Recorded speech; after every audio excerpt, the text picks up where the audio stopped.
All right, welcome back, AP. Welcome back to it. Welcome back to your flipped classroom and our last crash course video, right, on Unit 9, okay? This particular unit is going to cover a lot of really, really big things, like hot war incidences that broke out during the Cold War, right, which is going to be like Vietnam and the Korean War and things like that. We're also going to talk about the fall of the Soviet Union. We're going to talk about the growth of new conservatism. Really look out for Margaret Thatcher, right? Margaret Thatcher's coming out of left field, out of nowhere. So the thing that we need to do, though, is focus on that stuff. And for some of y'all that asked the question already, you're like, should I be writing these things down? Yes, I would write these things down.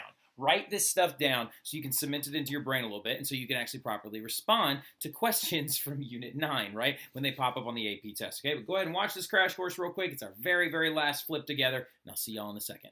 But let's get after it, shall we? So we talked about the Cold War in the last flip. We talked about spies, the Rosenbergs. We talked about the Marshall Plan. We talked about the superpowers rising up. We talked about a lot of different stuff, right? We talked about de-Stalinization under Khrushchev. We also talked about the building of the Berlin Wall, the division of Europe, right? The extension of the Soviet Union into the Eastern Bloc, Warsaw Pact, NATO, talked about all that stuff, right? There was a couple of last little major events outside the hot wars that we talked about, which was the Korean War, the Vietnam War, things like that, and a couple of other major key events. To throw in there is like the Cuban Missile Crisis, right? The Cuban Missile Crisis was a huge thing. I talked about it a little bit in class the other day when I was talking about how Khrushchev is going to store a bunch of nuclear missiles inside of Cuba following Cuba's communist revolution that was supported directly by the Soviets. Because remember, the Soviets are all about growing their influence and trying to gobble up some of those third world countries that they think they can grab onto and turn them into a second world country, a communist controlled country, right?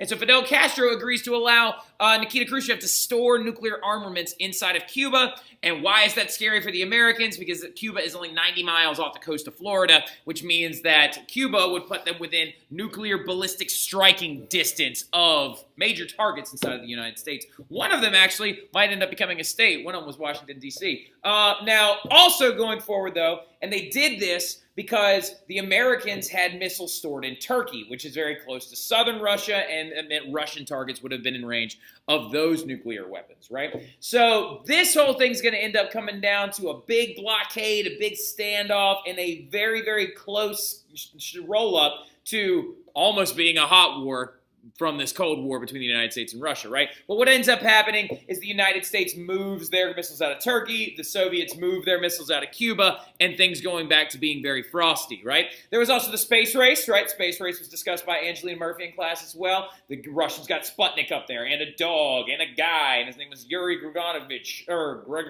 Yuri Gaganovich. All right, so but they get that guy up there, and then the Russians and the U.S. enter into this space race where they're trying to see who can orbit the Earth first, America. Who can get to orbit the moon first, America. Who can step onto the moon first, America. So, the big thing, though, going forward, though, is the space race was big, and a lot of the space race stuff happened during the reign of this guy, right? So, following Nikita Khrushchev, you're going to see the rise of this guy named Brezhnev, right? And he's Leonid Brezhnev, right? So Leonid Brezhnev is going to be the leader of the Soviet Union during the latter half of the 1960s, most of the 1970s, and I believe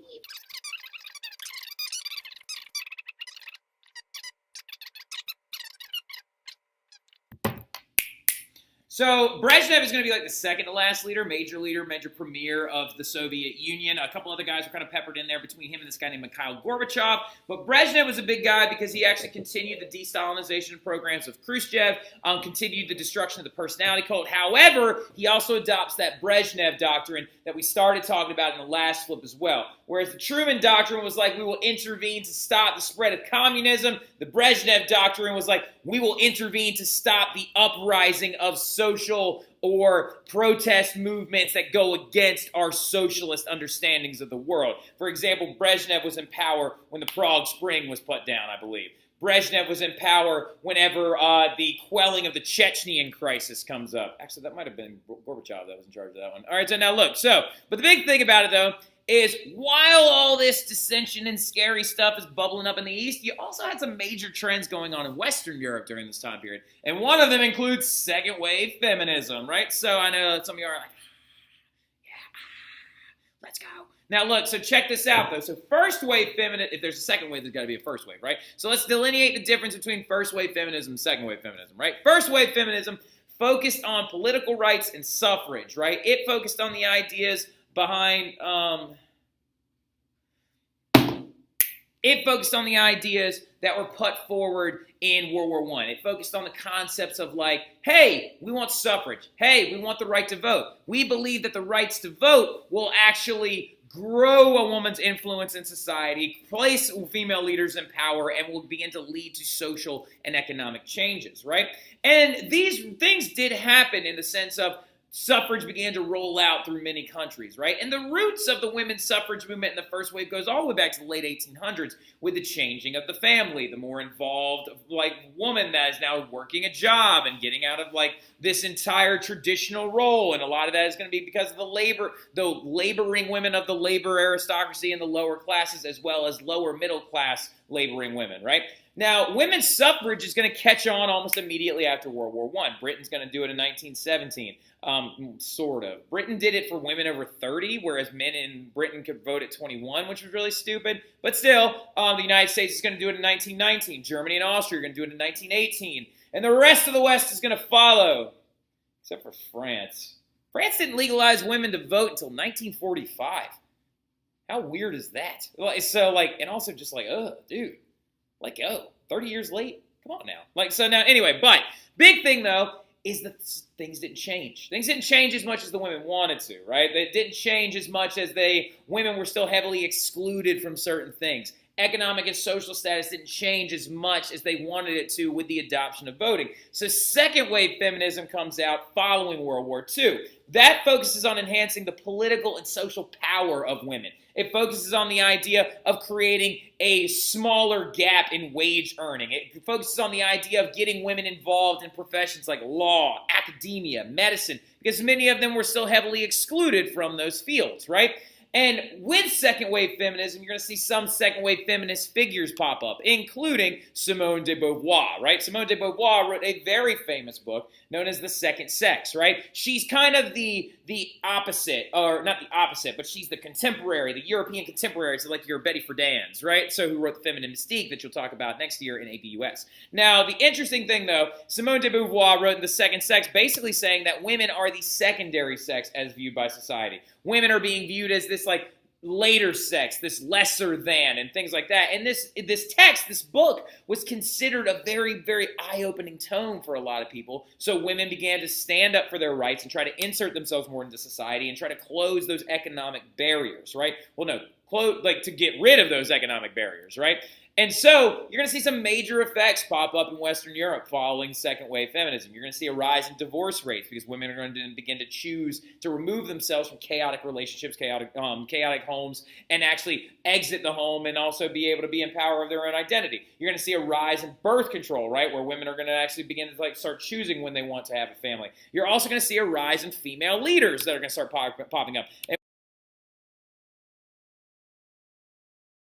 one of those female leaders that a lot of second wave feminists led to is like Margaret Thatcher. Oh, sweet irony. All right, so now like the ironic part about the funny ironic part about like second wave feminism leading to the growth of female leaders is that this female leader was not liberal at all. So like you have to understand is that feminism was seen as a very liberalist idea. A second wave feminist would say, oh, we're trying to vote for the liberal side of the ticket. Usually most feminists would be considered on your left wing, whereas ironically enough, Margaret Thatcher is a right-wing politician, right?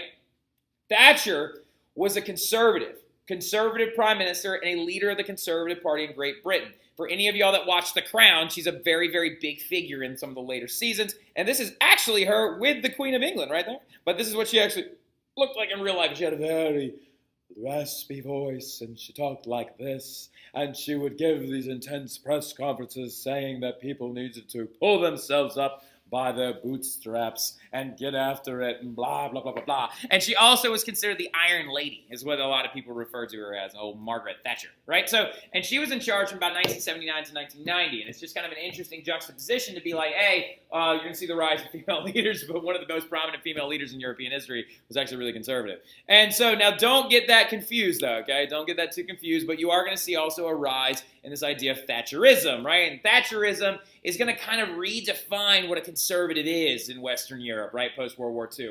Conservatives are going to begin to look a lot different. Conservatives are going to begin to be more socially conservative, right, trying to stop the advance of divorce rates and like different ideas that second wave feminists had put out there. They're going to try and provide this idea of reinforcing the traditional family values and things like that. You're also going to see social conservatives under Thatcher become anti-labor union, right? There was this thing called the Winter of Discontent that actually occurred in the late 1970s and into the 1980s in Europe, where the privatization of some specific state-run sources is going to happen. For example, and what that is economic liberalism. Now, don't get this messed up. She was conservative, but believed in economic liberalism, right? So it's kind of like a libertarian kind of construct in the word. She wasn't saying economic liberalism as be more liberal, economic liberalism as in certain state-run things like coal mining, water sources, postal services need to be privatized to create competition, to create more jobs and things like that, which actually it does have a lot of merits in economic understanding and things like that, actually, to be completely honest. Now, economic liberalism, though, is going to be a big Thatcherist idea. Anti-labor union, prevent them from being able to organize and slow down production. Social conservatism. But another big thing that pops up under Thatcherism is this idea of Euroscepticism. This idea of being very critical of European integration, can the Brits trust the French? Do we have the same ideas? Can the Irish trust the British? Are we really truly independent, right? So without Northern Ireland. Can we do these things together? So Thatcherism and the rise of this new kind of conservative that's actually kind of popping up in Western Europe post-World War II is going to be a very Eurosceptic thing. And you can actually see this, of course, recently with Brexit. We'll bring Brexit up again here in a minute. Now, self-determination, though, is another big thing as well, because it's going to lead to something very surprising, all right? So self-determination was the idea that created new countries following World War I. So going all the way back to our funny little thing that happened today in class during our review game when somebody, I think it was Malaya, buzzed in, she said, Treaty of Versailles and the League of Nations. Well, no, the League of Nations was established by, drum roll please, the 14 points that were issued by Woodrow Wilson, right? So Woodrow Wilson issues the 14 points, okay? And in the 14 points, he advocates for this idea called self-determination, right? Self-determination is the concept that if enough people of a certain ethnic class and a certain culture or a certain national identity get together and decide that they want their own country, they should be allowed to have that. So you're going to see self-determination grow post-World War I and even going into World War II with the creation of countries like Yugoslavia, Czechoslovakia, Poland, etc., right? But the ideas of self-determination then spread immediately to many of the colonies, right? For example, many colonials and many colonial people have been rebelling against European influence during World War II. One of the most famous figures is, of course, Mohandas Gandhi, right? Or Mahatma Gandhi. Now, Gandhi is a very interesting figure because he's very politically debated now. He did certain things well, didn't do certain other things well, so we won't get too far or too deep into him. But the big thing, though, is that his peaceful retaliations against British intervention and British rule is going to be a very, very big thing that's going to kind of sway and really change the tides of these colonies and their autonomy. So many of these colonies, most colonies, if not all of them pretty much, began a process of decolonization, where most of these European countries like Great Britain and France and many other powers had to give their colonies back, right? They had to give them up. The British had to give back India. The British gave back a lot of their African colonies. West Africa becomes an independent area under the French, or because the French give those colonies up, right? And most of this was done peacefully. Most of those were all done peacefully. They're like, okay, you're free now. And they just left. Another big problem was caused in British Palestine whenever the British were like, all right, peace. And this place called Palestine was established. But then after World War II, the country of Israel is going to be established within Palestine, which has now led to the Israeli-Palestinian conflict. And what I'm getting at is some of these decolonization movements were actually much more violent, right? Led to the Israeli-Palestinian conflict, led to the Vietnam War because the French didn't want to let go of Vietnam, and then they finally get forced out at this battle called Dien Bien Phu in 1954. The Korean War, actually, when Japan left Korea, they was split in half, and North Korea became communist, much like communist China, and South Korea stayed capitalist. And so the Korean War is going to happen because nobody actually efficiently decolonized that area, right? So you're going to see the rise in some violence. Some colonies are going to be given up peacefully. Some are going to be a little bit more violent. Now, speaking of violence, all right, so speaking of violence, the big thing about decolonization, nationalism was also on another weird upswing during the post-World War II era. So going out of the 40s, going into the 50s, into the 60s, and the 70s, the 80s, the 90s, you're going to see nationalism have a really different rebirth, where some of these ethnic minorities are going to begin to demand some of their own autonomous states, right? So, for example, there's a lot of different ones, like Ireland, for example. Ireland is going to see the rise and the creation of this thing called the IRA, which is the Irish Republican Army, right? Which is this kind of, dubbed by some as a terrorist organization, dubbed by some as a liberation front. They are going to demand that Northern Ireland be liberated from British control and become a part of the newly formed Ireland nation. They're going to use very, very drastic tactics, including improvised explosive devices, attacks on certain civilian groups, attacks on politicians, and it's going to lead to a lot of very chaotic things going on because these Irish people are like, we are an ethnic minority, and we are an Irish group, we deserve our Irish country, and Northern Ireland should be a part of us, right? Whereas even to this day, Northern Ireland is not, okay? So, but we also talked about this as home rule with the Ulster Pact and things like that going on before World War I. Now, this led to events like Bloody Sunday that occurred in Ireland, right? There was Bloody Sunday in Russia. There was also Bloody Sunday in Ireland. And the Bloody Sunday in Ireland happened in the late 1970s, I believe. So let me double check that so I don't sound like I'm speaking out of the left side of my face. Bloody Sunday, Ireland. 1972.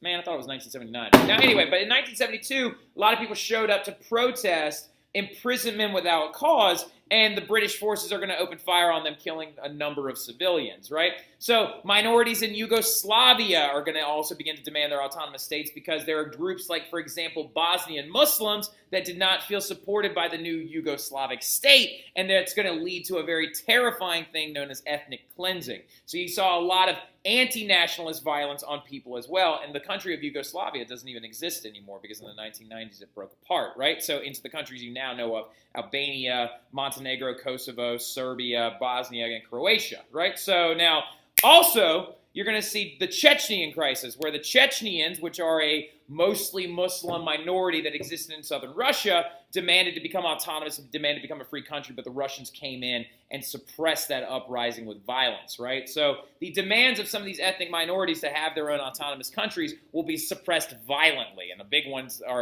violent ones are, of course, Ireland, Yugoslavia, and Chechnya. Now, going forward also, though, in the background of all of this, you've also got the fall of communism, right? So communism has not been faring well since Brezhnev. Brezhnev's having a rough time.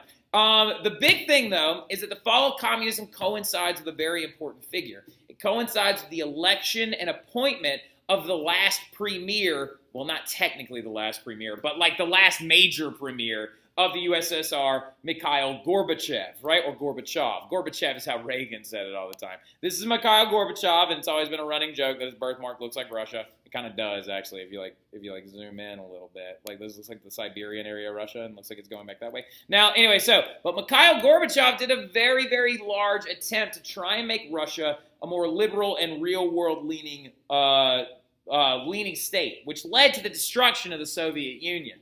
Now, the biggest thing about Mikhail Gorbachev is he is going to adopt three huge policies, right? One is called glasnost. The other is called perestroika, okay? Now, it's actually glasnost, but so like glasnost, perestroika, and the destruction of the Brezhnev Doctrine, right? So when Mikhail Gorbachev comes in, he wants to create a USSR that exists more like a Western European country in the terms of transparency, in the terms of government organization, in the terms of freedom of speech, in the terms of being able to demand certain things from your government. So with glasnost, or glasnost, it's see-through, like glass. Basically what he wanted to do is he wanted to make the Russian government more observable, right? More observable by its people, so the people knew what was going on, and they knew exactly what was happening. For example, right now, you can go on the internet and Google government spending budgets, voting results, things like that, because we have a transparent government for the most part in the United States.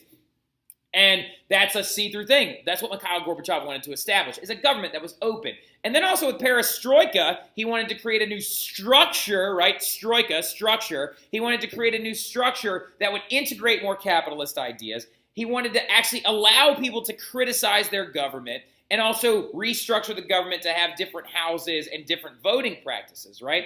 And he's also going to do away with the Brezhnev Doctrine. Now, really quickly, though, the Glasnost one, in coupling with perestroika, led to a just absolute tearing down of the Russian government because so many people had so many things to say. You know what I mean? They were like, oh, this is ridiculous. We've been living under oppression, and this has been happening, and this has been happening, and you destroyed the Hungarian student revolt in 1956, and you crushed the Prague Spring movement. So periodicals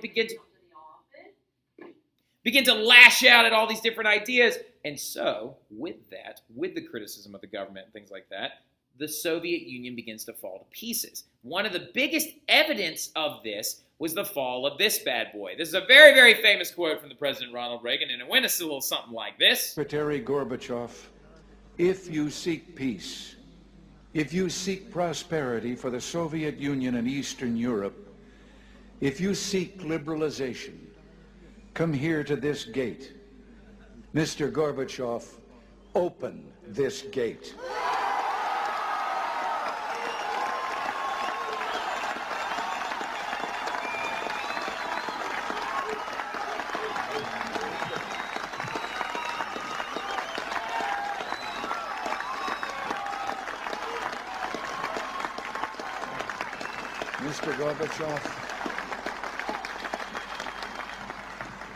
Mr. Gorbachev, tear down this wall.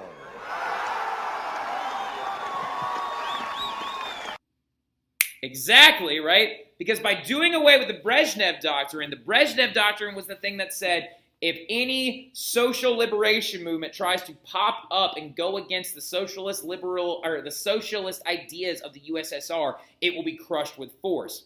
Gorbachev did away with this. Since he did away with the ideas of crushing liberation movements by force, who is there to stop the Berlin Wall from getting ripped down, right? No one. That's who. So the Berlin Wall gets torn down by the German citizens on the eastern side of Germany, and Germany becomes a united area again. And with the destruction of this, basically what ends up happening is the Soviet Union is going to fall in 1991, and it's going to turn into the Democratic Russian Federation, right? Or the Russia you know of now. And, of course, being led by a president, and their current president is Vladimir Putin, right? So now a democratically elected president, Vladimir Putin. Sort of. All right, now, anyway, but all this craziness, though, the fall of the Soviet Union, the fall of all these different things, nationalist movements happening by ethnic minorities, Chechens, Bosnians, Irish IRA, all this other crazy stuff, second wave feminism, first wave feminism, Thatcherism, all this stuff's going on, which led to the formation of a peacekeeping organization known as the European Union. All right, so to try and establish major initiatives, the European countries got together and decided to create this organization known as the European Union. And the European Union decided, as a conglomeration of countries, to try and create a more conversive and dynamic European identity, right? To try and create a Europe that is more a systematic bloc rather than autonomous countries one by one, right? Now, they are going to do a lot of different things, right? So the major initiatives and reforms are going to include a singular currency with economic controls, right? A currency that is backed by a conglomerated idea to prevent things like hyperinflation, which led to World War II, right? They actually recently tried to bail out Greece when they were having an economic crisis, right? Free movement of peoples, no passport. That's right, okay? So if we one day, please, end up in Europe, we will have a passport that gets us into the European Union, but then we do not need to get our passport stamped when we move through the European Union, right? For example, I have my passport book, and I've got a lot of stamps from Dusseldorf, Germany, because they have a major airport there. But when I went from Germany to Italy, when I went from Germany to Hungary, I actually didn't have to get my passport book stamped because Hungary is inside the European Union. Even though, ironically enough, surprisingly enough, Hungary doesn't use the euro, which is kind of funny. Now, but also it created a European Parliament kind of like a secondary UN that had a lawmaking board and lawmaking power. So it created this large conglomeration of states to try and prevent violence and outbursts and outcries and outlash and things like that during the 1990s. And this would be formed, I believe, in 1993. Formation of European Union. Let's go. Yep, European Union formed in 1993, November 1st. However, lurking in the background is still this big thing that was brought in under the Thatcherist conservatives, right? This Eurosceptic idea, right? Where people are going to be like, I don't know if I want to be lumped in with all them, right? So it's a very weird process, but it's kind of like the European Union is something that we're looking at. We're not really sure if it's going to hold on forever because events like Brexit happened when the British recently left the European Union over the amount of worth of a sterling pound, over immigration things, which we'll get to here in a second, things like that. And then the National Rally in France, which has become a mainstream movement to try and remove France from the European Union and to become more of a conservative establishment.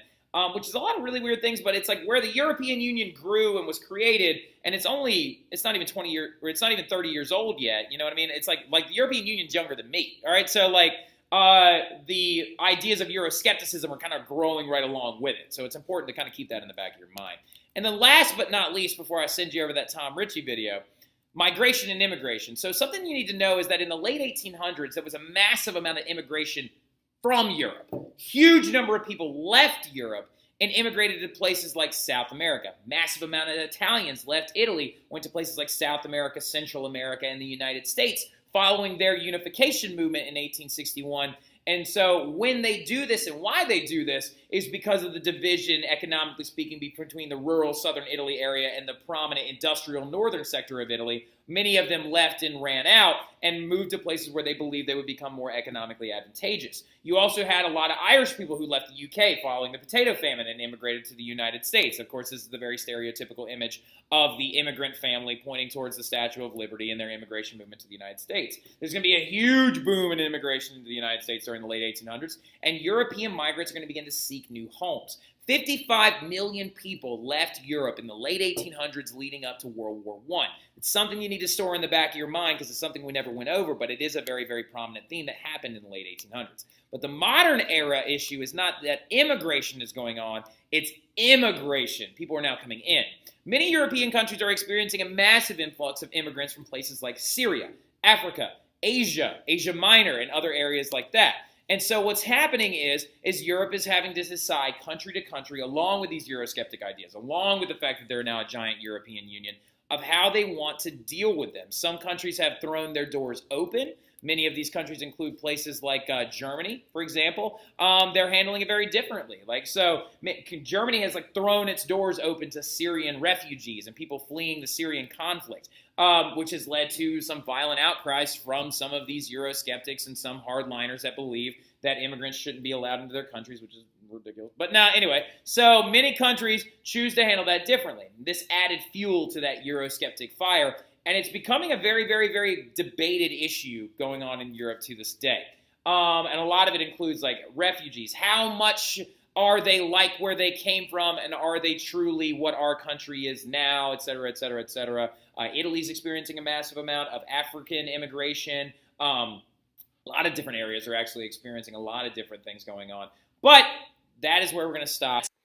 All right, that's it, y'all. That's it. That is the AP European History curriculum, right? That is it. You are done, right? Go ahead and start studying that stuff. I'm going to put some descriptions down in the bottom that has some access to some other smaller videos that y'all can watch to help you brush up on Unit 9 even further, right? But the number one thing about it that I want to go ahead and throw out there to you is, hey, I believe in y'all, and I think you're going to do great, right? It's been a very, very, very great year having you guys. It's been an absolute blast. I've really, really enjoyed getting to know all of y'all and getting really, really close with all of y'all in the sense of trying to understand how to really tackle this beast of a course, right? And I think you guys are going to do great. I just want y'all to go study, do your thing, and if y'all have any need or anything else that you need going into the exam, you know I'm always here. But for now, I'll see you actually at school and stuff like that. If y'all need anything at all, ever, y'all let me know, okay? Y'all have a good one.